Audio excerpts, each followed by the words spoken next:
నమస్తే, welcome to our channel. నేను ప్రియాంకారావు. రాధాకృష్ణ గారు అంటే మనకు తెలుసు, ఏబిఎన్ అధినేత. ఈయన వీకెండ్ కామెంట్ బై ఆర్కే అని చెప్పేసి ఒక కథనాన్ని ఆయన టెలికాస్ట్ చేశారు. ఎప్పుడు? శనివారం రాత్రి 8:30కి. అందులో ఆంధ్ర రాష్ట్ర ప్రజల్ని తిట్టారు. ఆ తర్వాత ఏపీ గవర్నమెంట్ కూటమి ప్రభుత్వానికి కూడా కొన్ని సూచనలు చేస్తూ ఘాటైన వ్యాఖ్యలు చేశారు. ఇదే నేపథ్యంలో జగన్మోహన్ రెడ్డి గారిని కూడా తిట్టారు అనకూడదు. ఎందుకు అంటే, ఒక విధంగా నీ చుట్టూ ఉన్న వాళ్ళు ఎవరో చూసుకో, నువ్వు మళ్ళీ అధికారంలోకి రావాలి అంటే ఏం చేయాలనేది ఒక దిశానిర్దేశం కింద తీసుకుంటే జగన్మోహన్ రెడ్డి గారి చుట్టూ ఏం జరుగుతుంది అనేది చెప్పే ప్రయత్నం ఆయన చేశారు. ఈ నేపథ్యంలో ఆయన కాస్త ఘాటుగా మాట్లాడేపాటికి వైసీపీ నాయకులందరూ అంటే మంగళవారం రోజున ఏబిఎన్ సంస్థల మీద దాడికి యత్నించారు. ఇక్కడ ఇంకొక విషయం కూడా ఉంది.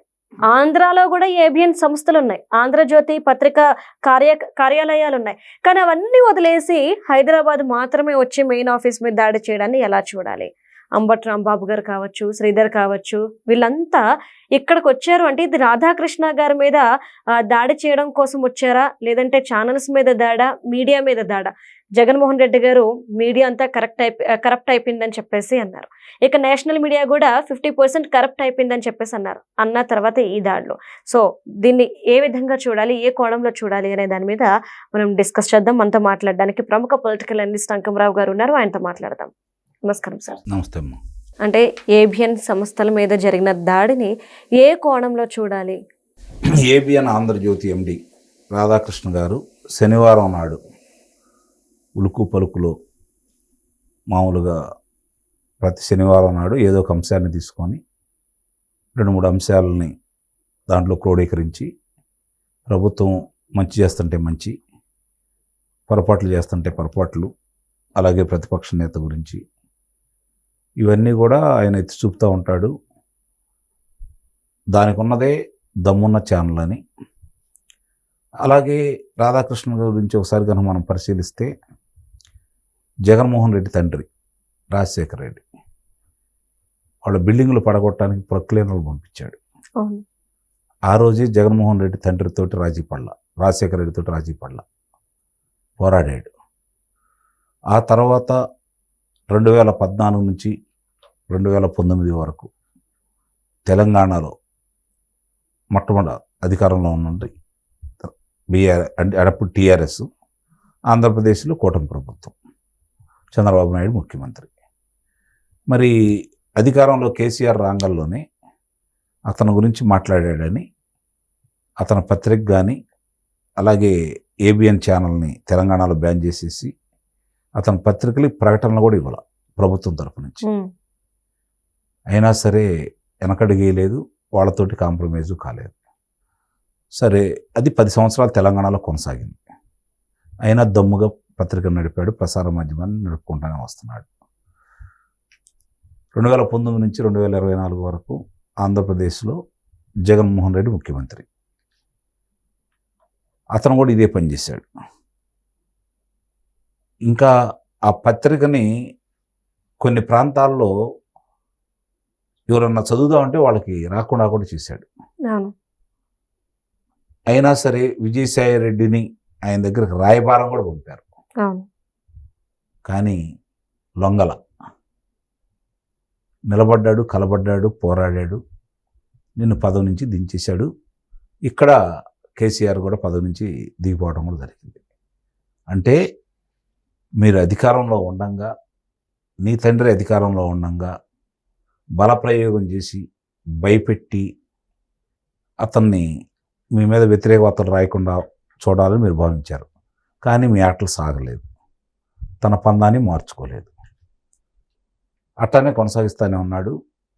జగన్మోహన్ రెడ్డి అధికారంలో ఉన్న 5 సంవత్సరాల్లో దుష్ట చతుష్టయం, ఓ చంద్రబాబు నాయుడు, ఓ బిఆర్ నాయుడు, అలాగే ఏబిఎన్ రాధాకృష్ణ, రామోజీరావు, వీళ్ళ నలుగురిని కలిపి దుష్ట చతుష్టయం అని చెప్పని ప్రతి సభలో సమావేశాల్లో మాట్లాడుతూ చంద్రబాబు నాయుడు గారి కంటే కూడా వీళ్ళు ప్రమాదం, మనం పోరాడుతుంది వీళ్ళతోటి అని చెప్పని వీళ్ళ పేర్లు ఉదాహరిస్తూ ఆయన మాట్లాడాడు. అయినా ఇతను వెనకడుగు వేయలేదు. తన పందాన్ని కొనసాగిస్తాను అన్నాడు. ఇప్పుడు ఈ కూటమి ప్రభుత్వం అధికారంలో వచ్చిన తర్వాత కూడా ఉలుకు పలుకు కావచ్చు, తన ఎడిటోరియల్లో కావచ్చు, ప్రభుత్వం ఏదైనా పొరపాట్లు చేస్తుంటే ఎత్తి చూపుతున్నాడు, శాసనసభ్యులు పొరపాట్లు చేస్తుంటే ఎత్తి చూపుతున్నాడు. అతను చెప్పినట్టు పచ్చపత్రికగా అతను వ్యవహరించట్లేదు. మరి నీ సాక్షి దినపత్రికలో కావచ్చు, నీ ప్రసార మాధ్యమంలో కావచ్చు, ఇన్ని సంవత్సరాల నుంచి జగన్మోహన్ రెడ్డి పలాని పొరపాటు చేశాడని ఎప్పుడన్నా మీ దాంట్లో వచ్చిందా? రాలా. చివరికి నీ తల్లి లేక కూడా నీ పత్రికలో ప్రసారం చేయలేదు కదా. అసలు అది నీ పక్షపాత వైఖరి. ఇక్కడ నిన్న అతనేం మాట్లాడాడు, అతను ఉదాహరించింది ఏంటంటే పందిని చూయించి ఇది నంది అని చెప్పి జగన్మోహన్ రెడ్డి అంటే మీరందరూ నందే అంటున్నారు. కాదయ్యా ఇది పందని ఊరు ఎదురు తిరిగి చెప్పలేకపోతున్నారు. అలాగే భార్యని చెల్లెలని చెప్పానంటే నిజమేననుకొని చెల్లెలకి సంబంధాలు చూసే స్థాయికి మీరు దిగజారిపోయారు, మీ బర్రల్లో గుజ్జు లేదు అని చెప్పని మాట్లాడాడు. ఇది మహిళను ఉద్దేశించి మాట్లాడాడని చెప్పని వీళ్ళు తెగరు గుంజుకుంటా ఉన్నారు. 5 సంవత్సరాల కాలంలో వీళ్ళు మాట్లాడింది ఏంటి? విజయలక్ష్మి గారు మహిళ కాదా? జగన్మోహన్ రెడ్డి తల్లి గారు కాదా? మరి షర్మిల గారు ఆమె చెల్లెలు గారు కాదా? అతని చెల్లెలు గారు కాదా? ఆమె మహిళ కాదా? సౌభాగ్యమ్మ గారు ఎవరు? వివేకానంద రెడ్డి గారు సతీమణి, ఆమె మహిళ కాదా? డాక్టర్ సునీత గారు మరి ఆమె వివేకానంద రెడ్డి గారి కుమార్తె, ఆమె మహిళ కాదా? అలాంటి మహిళల మీద వర్రా రవీందర్ రెడ్డి చేత మీ యొక్క సోషల్ మీడియాలో ఏ విధంగా ప్రచారం చేయించారు? వాళ్ళందరూ చేసింది ఒక ఎత్తు. చంద్రబాబు నాయుడు గారి ఇంటికి పెళ్లి శుభలేఖ ఇవ్వటానికి పసుపచ్చ చీర కట్టుకుందని చెప్పని నీ చెల్లెల గురించి కడపలో బహిరంగ సభలో జగన్మోహన్ రెడ్డి ఏం మాట్లాడాడు? అలాగే రాచుమల్లు శివప్రసాద్ రెడ్డి షర్మిల గురించి ఏం మాట్లాడాడు? రాజశేఖర రెడ్డి కుమార్తె కాదు అన్నట్టు మాట్లాడాడు కదా. అంటే నీ తల్లిని ఏ విధంగా అవమానం చేశాడు? ఇవన్నీ మహిళల గురించి మీరు మాట్లాడిన సుభాషితాలా? ఆ రోజు వీళ్ళు ఎవరన్నా మాట్లాడారా? అందుకే రాధాకృష్ణ గారు అన్నారు, ఏమన్నారు? జగన్మోహన్ రెడ్డి పందిని చూయించి అది నంది అంటే మీరు నందే అంటారు, గుడ్డిగా ఆయన ఫాలో అయినందువల్ల మీరే నష్టపోతున్నారు, జగన్మోహన్ రెడ్డిలో మార్పు రాలేదు, ప్రతిపక్షం బలంగా ఉండాలి అంటే ఏ విధంగా పనిచేయాలి అని చెప్పని మీకు సూచనలే చేస్తున్నాడు. దాన్ని మీరు స్వీకరించడం చేతకాక మీ అధినేత ఏది చేసినా అదే ఒప్పని చెప్పని మీరు భావిస్తూ, ఇంతవరకు భారతదేశంలో ఏ పార్టీలో ఏ అధినేత ఏదైనా పొరపాటు చేస్తే ఎవరో ఒకరు విమర్శిస్తారు, కానీ మీలో ఏ నాయకుడు కూడా మేము ఆయన విమర్శించే స్థాయి కానీ ఆయన విమర్శించే సాహసం కానీ మీరు ఎవరు చేయట్లేదు. ఇది మార్చుకుంటే తప్ప మీరు రాజకీయ పార్టీగా మనుగడ సాగించలేరు అని చెప్పని ఆయన మీ మేలు కోరే చెప్పాడు. పురుష పద్యాలంలాగా దాన్ని ఉపయోగించాడు. అంతే తప్ప వ్యక్తిత్వ హననాలకు లేకపోతే వాళ్ళు వేరే విధంగా మాట్లాడలేదు కదా. అమరావతి మహిళల గురించి మీరు మాట్లాడింది ఏంటి? మీ ప్రసార మాధ్యమంలో కూర్చోబెట్టి ఏమని మాట్లాడారు? వేశ్యలను సంబోధించారు. అమరావతి మహిళలు రాజధానిగా 3 రాజధానులు ప్రకటించగలనే వాళ్ళు ఉద్యమం బాట పడితే ఆ రోజు అసెంబ్లీ ముట్టడి సందర్భంగా గర్భిణీ మహిళను పట్టలో తన్నిచ్చారు బూటు కాళ్ళతో. మరి వాళ్ళు కనకదుర్గమ్మ దగ్గరికి వెళ్తూ ఉంటే పొంగల్ చేసుకొని ముక్కులు తీర్చుకోవడానికి జుట్టు పట్టుకొని లాగిచ్చారు, చీరలు పట్టుకొని లాగిచ్చారు. ఇవన్నీ ప్రజలు మర్చిపోలేదు. మహిళలకు మీరు ఇచ్చే గౌరవం ఏంటో చూశారు. నిండు సభలో చంద్రబాబు నాయుడు గారి సత్యమణి గురించి, భువనేశ్వర్ గారి గురించి ఏ విధంగా మాట్లాడారు ప్రజలందరూ గమనించారు కాబట్టి 11 స్థానాలకు పరిమితం చేశారు.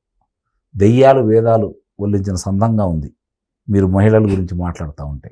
అదీగాక శనివారం నాడు తొలిపొలుగులో వస్తే మంగళవారం నాడు మాత్రం వీళ్ళకి మనోభావాలు దెబ్బతిన్నాయి. మరి ఈ 2 రోజులు ఏం చేశారు? అదే కదా. ఇవి అంటే వాళ్ళు కావాలని చెప్పని ఈ మావిగన్ను ఇవన్నీ ఏదైతే మావిగన్ను కూడా ఉదాహరించాడు కదా. చేశారు. కాబట్టి ఇవన్నీ కూడా వాళ్ళు కావాలని చేస్తున్నారు. మావిగా అనే అంశాన్ని ఎత్తుకుంటే అది బూమరాంగ్ అయింది. ప్రజలు తిరస్కరించారు, నవ్వుకుంటున్నారు, ట్రోలింగ్ అవుతున్నాడు జగన్మోహన్ రెడ్డి అనే ఉద్దేశంతో డైవర్షన్ చేయటానికి ఈ అంశాన్ని ఎత్తుకున్నారని అయితే నేను భావిస్తున్నాను. రైట్.